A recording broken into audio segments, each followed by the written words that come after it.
watch as I fall on my face. Yeah, they thinking that's all that it takes. Yeah, they going, he's out of the race. Yeah, they counting me out, but wait.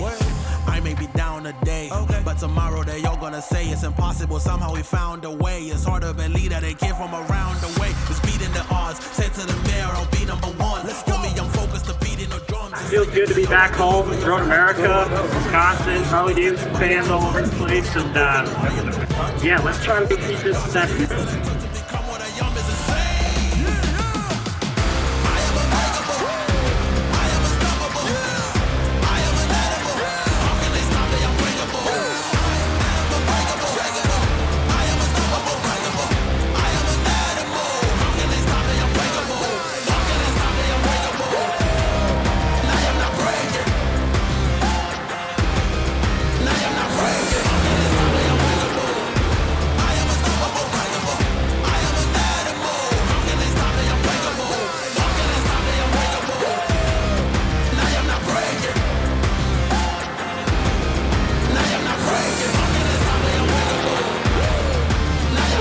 Love it.